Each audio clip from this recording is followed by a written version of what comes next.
As-tu un petit ami?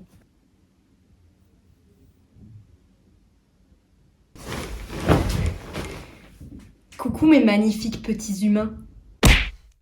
Coucou tout le monde et bonne année 2021 à chacun d'entre vous, parce qu'on s'est pas vu depuis début 2021, donc il faut quand même que je vous souhaite la santé, l'argent, le bonheur, tout ça, tout, le package pour vous en 2021. Vous avez sûrement remarqué, vous avez peut-être pas remarqué en fait, parce que je suis pas le centre de l'univers, mais je suis partie de YouTube depuis 2 mois et demi, et ben maintenant je suis de retour quoi. Donc on va répondre un petit peu à vos questions, pourquoi je suis partie, tout ça, et qu'est-ce qui s'est passé pendant ces 2 mois et demi, parce qu'en vrai il s'est passé des trucs dans ma vie, parce que j'ai quand même continué à vivre, vous en doutez. On va aller tout de suite dans la vidéo, parce que moi j'en ai marre des intros à rallonge, là c'est plus possible.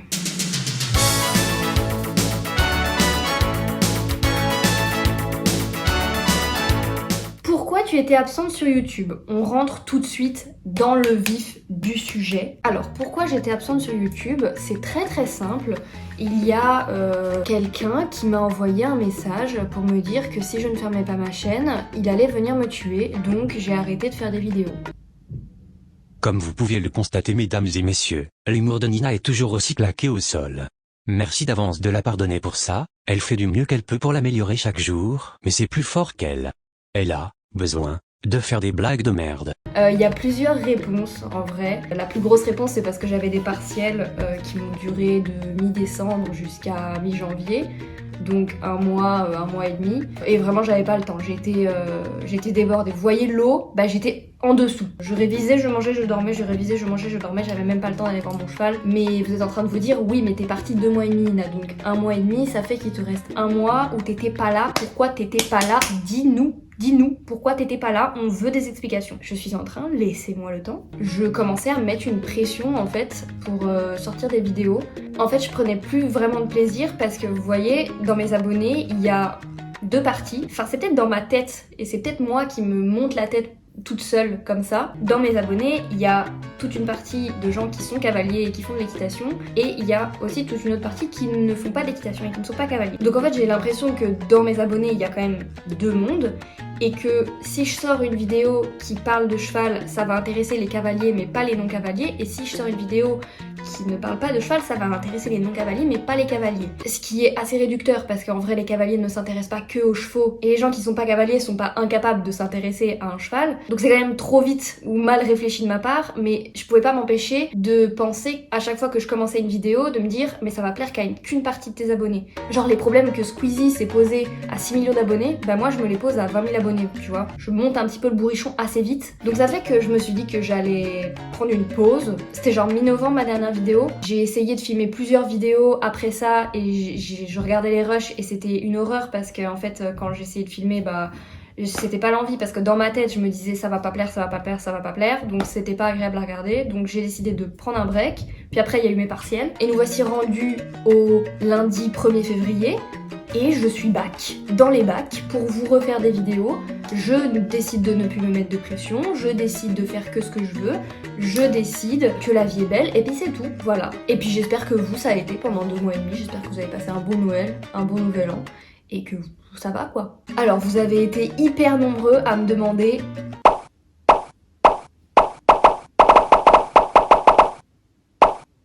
ben vous êtes hyper mignons, vous êtes hyper sympas, je vous kiffe. Vous êtes des magnifiques petits humains et vous méritez de l'amour. Je vous donne de l'amour, merci bien. Pour vous répondre assez rapidement, ça va hyper bien en ce moment. J'ai jamais eu une relation aussi saine avec la nourriture. Je n'ai jamais eu un équilibre émotionnel aussi stable. Enfin, un équilibre c'est stable, mais j'ai jamais eu des émotions aussi stables. J'ai à peu près trouvé un équilibre. Après, je dis pas qu'il y a des jours où c'est pas difficile, mais j'ai quand même appris à calmer un peu les émotions hyper fortes, qu'elles soient tristes ou joyeuses, parce que c'était vraiment mon problème. C'était genre soit je suis hyper triste, soit je suis hyper joyeuse et c'est hyper fatigant. Je suis hyper contente du travail que j'ai fait sur moi en fait. Je sais pas s'il y a eu un déclic ou quoi que ce soit, mais je sais qu'il y a une pensée qui m'a vraiment beaucoup aidée, et je vais vous dire la pensée pour que ça puisse aider peut-être certains d'entre vous qui en chient aussi un peu avec leur morale et leurs émotions. En ce moment, en plus, les temps sont durs. Dans la vie, Il n'y a jamais rien qui est fini, il n'y a jamais rien qui est figé, il n'y a jamais rien pour lequel c'est terminé, à part la mort. On est d'accord? Mais on va pas parler de la mort, on est déjà là, je sais pas, 3 minutes de vidéo et je parle de la mort, pour qui je me prends. Dans la vie, tu fais des projets, tu rêves de quelque chose, tu projettes quelque chose, et en réalité, dans 99% des cas, ça se passe pas comme tu l'avais prévu. Et en fait, moi, je vivais extrêmement mal tout ce qui ne se passait pas comme je l'avais prévu. Et 99% des choses se passaient pas comme j'avais prévu. De un, j'acceptais pas, et de deux, je me disais, c'est figé, c'est comme ça, c'est raté, j'ai raté, c'est pas comme j'avais prévu, c'est de la merde. Déjà, j'ai appris à accepter le fait que dans la vie, il n'y a jamais rien qui se passe comme tu le prévois. Et en plus, si tu te dis, il n'y a rien qui est figé, bah tu te dis, bon bah voilà, ça c'est raté, bah c'est pas grave, on va prendre le truc raté et on va travailler dessus, on va l'améliorer et on va le faire pour que ça soit pas raté, que ça soit convenable. Et oui, dans ta tête, t'avais prévu que ça soit parfait, que tu te disais, ça va être comme ça, et en fait, au final, ça va juste être convenable. Bah ouais, c'est comme ça, c'est la vie. Mais il vaut mieux que ça soit convenable que raté. Je pars dans des trucs comme ça, j'espère que vous me comprenez, mais vraiment, c'est la pensée qui m'a aidée dans ma vie. Dans le mauvais sens, en mode, tu dois travailler toujours pour maintenir les choses que t'as, mais aussi en mode, t'as raté un truc, c'est pas pour ça que c'est raté pour la vie. Du coup, vraiment, tu l'appliques à tout, ton apparence, ton moral, ton travail, tes études, tes amis, tes amours, ta famille, tout. Et je vous jure, pour moi, ça a été mieux. Alors, c'est partiel, Nina contente ou pas? Nina a passé les partiels. C'est déjà ça. Après, le reste, c'est... Hein? Plus tard. Quels sont tes projets pour 2021? Je trouve qu'on est dans une période où c'est quand même assez compliqué de faire des projets, enfin des grands projets. Du coup, ça fait que, en fait, mon projet pour 2021, c'est d'avoir des petits projets. Et s'ils se réalisent pas, c'est pas grave. S'ils se réalisent, tant mieux. Franchement, mes projets pour 2021, ils sont assez simples. En ce moment, j'ai besoin de relations humaines. Je pense que tout le monde, hein. Rester sereine, comme je le suis en ce moment. Rester en bonne relation avec la nourriture et arriver à faire quelque chose avec mon Contador. Des projets simples, assez vagues, comme ça quoi qu'il arrive en décembre 2021, à part s'il y a une apocalypse, j'aurai au moins un petit truc à checker sur ma liste quoi. Quand on pourra revoyager, où voudrais-tu aller? Alors quand le monde va réouvrir, je voudrais plus que tout aller au Japon, parce que je devais y aller l'année dernière et j'ai été empêchée par...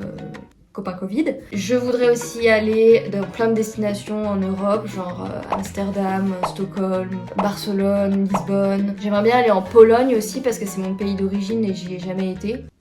Faudrait quand même que j'aille voir d'où je viens. Et j'aimerais bien aussi faire un road trip en Islande. En fait, j'aimerais bien aller partout. Comment va Contador? Alors... Ah mais oui, c'est vrai, vous savez pas? Vous vous êtes arrêté à ça?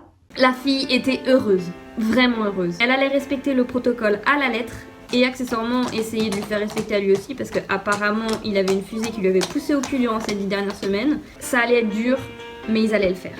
Donc il faut que je vous update parce que si vous me suivez pas sur Instagram, vous vous êtes resté à la dernière séquence et oulala, il s'est passé des choses les gars, hein. Il s'est passé des choses. Après le départ du veto, j'ai commencé la rééducation, c'est-à-dire commencer par une petite durée de trop la première semaine, une plus grande durée la semaine d'après et une encore plus grande durée la semaine d'encore après, jusqu'à arriver à un travail normal. Tout s'est bien passé au début, mis à part le fait qu'il était sacrément con et que je devais venir quand personne n'utilisait le manège en même temps que moi, sinon il devenait dangereux. Puis j'ai commencé à le sentir bizarre sous ma selle, pas vraiment une boiterie, plutôt une gêne, mais impossible de savoir si c'était vraiment une boiterie ou si c'était moi qui psychotais à cause du traumatisme des 3 mois de blessure qu'on venait de vivre. Bon, je suis repassée au pas, j'ai rappelé le veto, et quand le veto l'a inspecté, le cheval était droit comme un i. Bon, j'étais contente. J'ai repris le protocole, de nouveau, concon super con, mais vas-y on s'adapte. Puis après quelques jours, concon repas bien. Je comprenais pas. J'ai rappelé le veto, il est revenu, il a réinspecté, et là il a dit. C'est chronique. La seule solution, c'est l'opération.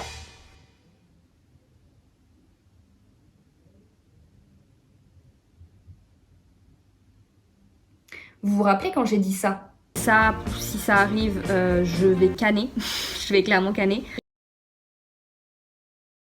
Dieu, si tu as fait ça juste pour voir si elle allait vraiment canner, c'est pas drôle. Du tout. Je lui ai fait faire cette opération. Il est resté au box strict pendant 3 semaines entières, avec des pansements à refaire souvent, le vétérinaire venait. Le temps de cicatrisation, en fait, une fois que la cicatrice était un petit peu refermée, il a eu le droit de faire 1 minute de pas, et puis maintenant on est à 20 minutes de pas. incroyable. On marche toujours dans le carré des écuries, hein. On sort pas parce qu'il est trop con. Dans 12 jours, le vétérinaire revient pour le checker et s'il va bien, je vais pouvoir reprendre doucement et j'espère que ça va tenir cette fois-ci parce que si ça tient pas cette fois-ci, je sais même pas ce que je fais. Je vous tiendrai au courant, bien sûr, ne vous inquiétez pas. Abonnez-vous à mon Instagram, il y a des nouvelles beaucoup plus régulières là-dessus si vous voulez suivre sa guérison de manière assidue. Je vous invite aussi à vous abonner à mes autres réseaux. Je vous laisse le temps de cliquer. Tu peux nous montrer ta collection de chaussettes? Bien sûr. Alors déjà, ces incroyables chaussettes que j'ai achetées chez Bershka il y a 2 jours. Attendez, j'ai quoi d'autre? En fait, j'ai acheté un lot de 3. Celle-là et celle-là. Attendez, parce que là, elles sont pratiquement toutes au sale. Donc j'ai pas forcément beaucoup ici. Putain, les boulasses. Putain, mais j'ai une putain de collection de chaussettes et là, je l'ai pas pour vous montrer.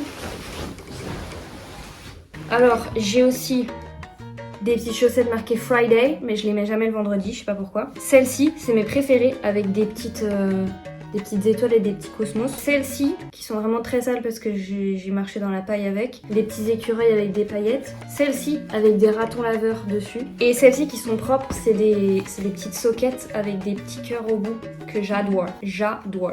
Elles sont pas trop mimes. Voilà, c'est toutes celles que j'ai.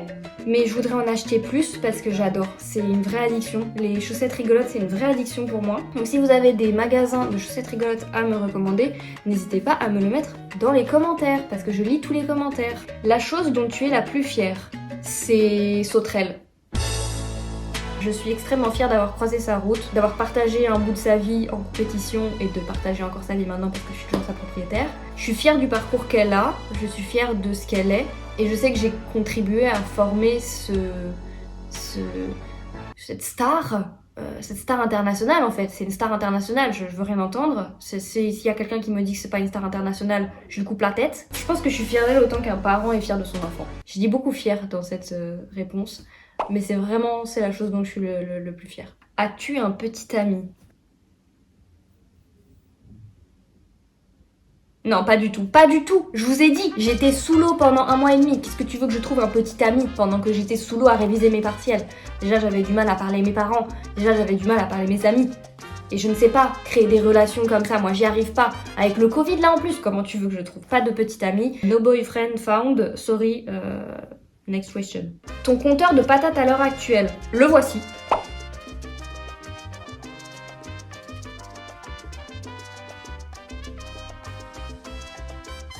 Je sais pas combien de temps ça prend de défiler en fait, parce qu'il y a vraiment beaucoup de patates, donc je préfère attendre longtemps. Comme vous pouvez voir, je dis beaucoup purée. Est-ce que t'es contente d'avoir revu Sauterelle? Oui, je suis toujours contente de revoir ce petit individu que j'adore. J'ai ressauté un peu.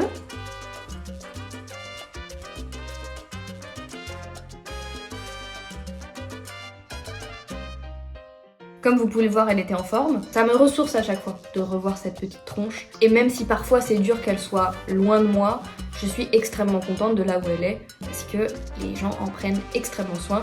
Et du coup, moi, je suis extrêmement contente. Voilà, beaucoup de extrêmement. Je suis dans l'extrême. Bon ben voilà, c'était la dernière question.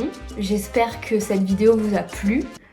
Je suis en train de faire une outro hyper professionnelle. Je sais pas ce qui me prend là. Je suis trop contente de vous retrouver.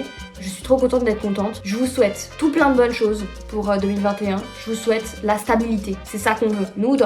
Nous en 2021, c'est ça qu'on veut, la stabilité. On veut pas la joie, l'argent, l'amour, tout ça, rakaki, rakaka. Non, nous on veut la stabilité parce que c'est ça qui est bien. L'équilibre, c'est extrêmement bien. Quand il n'y a pas de vagues, oulala, c'est tellement pas fatigant, c'est tellement reposant. Donc je vous souhaite de trouver votre mer sans vague, votre stabilité pour 2021. On se retrouve très vite pour une prochaine. Prenez soin de vous, prenez soin de vos proches. Et bisous.